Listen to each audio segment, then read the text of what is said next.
if MANAGE wants to go beyond the border of India, it's important for MANAGE to invite, like we have done today, I am coming, to invite people from outside India to participate in this in order to go beyond what is happening in India.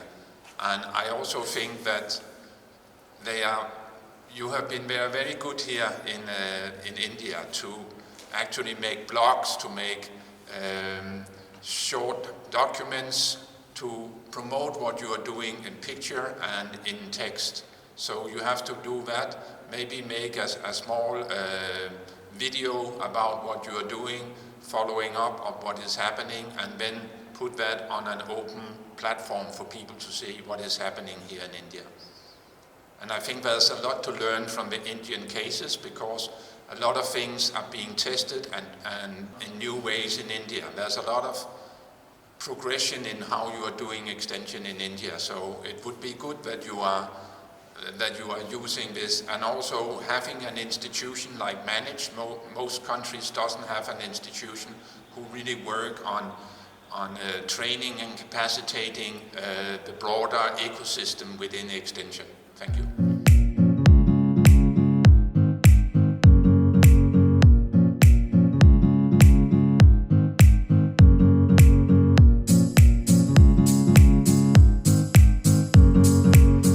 I think the most important, if you want to reform your extension system, you have to have government on board. Although government is not the only ones doing extensions anymore, they are still a key player. So you have to have a clear vision. Why are you transforming the extension? What is the objective you want to achieve by transforming extension? If you don't have a clear objective, the transformation is not centered and focused in a clear direction. So point number one, why are you doing it? Point number two, do you have a clear political buy-in to the changes that will happen? Point number three, do you have the resources to actually do more than just come up with a new idea? Can you actually have the resources to enforce the new idea? What we see many places when they do policy reforms, you see new policies coming up quite frequently, but you don't see the policies be enforced to the level of the farmers. So it will just have some implication at government level and institutional level, but it doesn't follow through all the way to the farm level.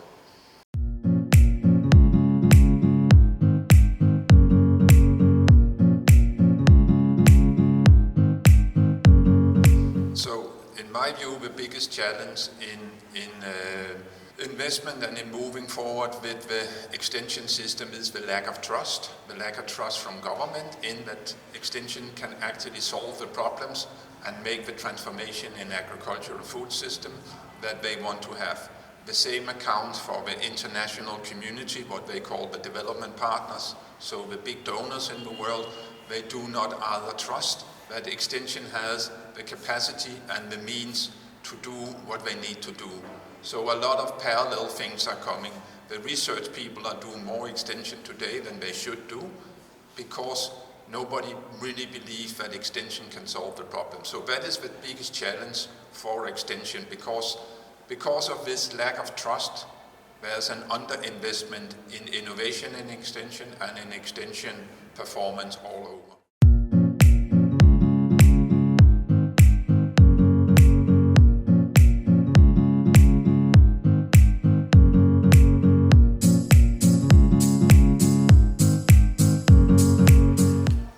Things that developing countries have to work with is the fact that, as I see it, a lot of government institutions still see themselves as the primary actor within extension, but in reality extension has become pluralistic.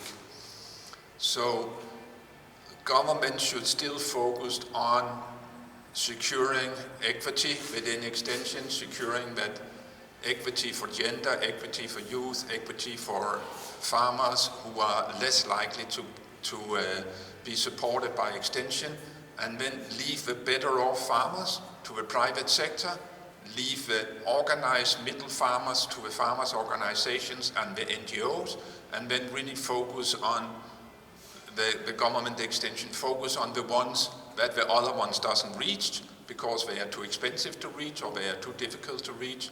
And in doing so, they need to embrace to a higher degree than they do today digital extension enhanced extension, because the other ones are adopting the digital tools, but when we see government, they are the last ones to adopt the digital tools, and those are needed because it's very costly.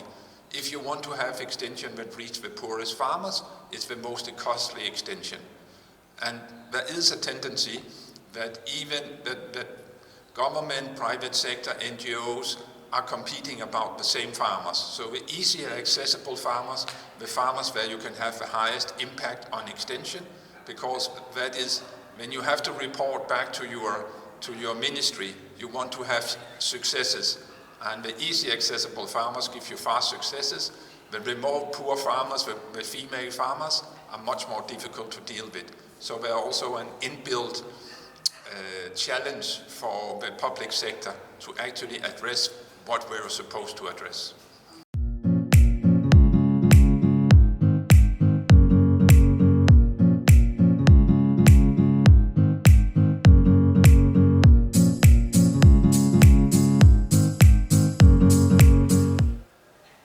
That's a challenging question because everybody recognizes the need for institutional strengthening, but very few are willing to invest in institutional strengthening. And that is why we have this that was discussed before, that a pilot always succeeds but never scales. And that is because if you want to do scaling, you have to work with institutional strengthening. But institutional strengthening is very uncertain, it is long-term.